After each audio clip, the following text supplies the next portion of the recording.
మంగళవారం కడపలోని స్థానిక విజయదుర్గం ఆలయంలో రాహుకాల ప్రత్యేక పూజలు ఘనంగా నిర్వహించారు.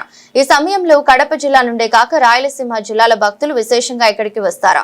విజయదుర్గం సన్నిధిలో ఈ పూజ చేయడం వలననే తమ కోరికలు వెంటనే నెరవేరుతున్నాయని, కనుకనే ఈ పూజకు క్రమం తప్పకుండా వస్తున్నామని మహిళా భక్తులు తెలియజేశారు. ఏదైనా ఒక కోరిక అనుకుని ఆ దేవ సన్నిధిలో 2 నిమ్మకాయలు దీపాలు వెలిగించి నవగ్రహ ప్రదక్షిణ చేస్తే ఆ తల్లి తమ విన్నపాన్ని మన్నించి కోరికలు తీరుస్తుంది.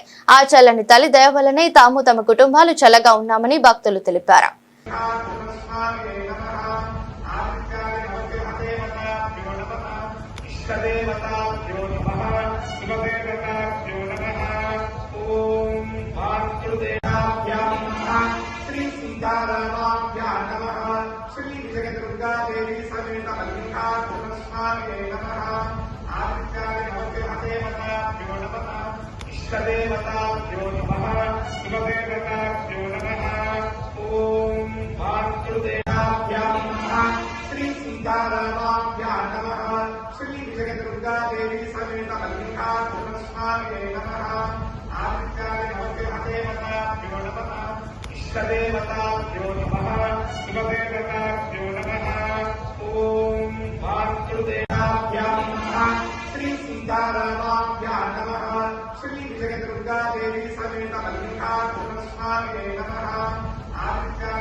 प्रदक्षिणीकुर्वाणं साङ्गं सागुधं सवाहं सशक्तिं सपत्नीपुत्र परिवारसमेतं ग्रहमण्डले प्रविष्टमस्मिन्नधिकरणे अधिदेवता प्रकृतिदेवता सविता सूर्यग्रहस्य प्रातिदिग्भागे पञ्चकोलाकरणमण्डले बलपदान्यस्योपरि सुकीर्ति देवी समेत शुक्रग्रहाय नमः आवाहयामि स्थापयामि पूजयामि विनति करोमि संविधापयामि नमस्कारान् समर्पयामि।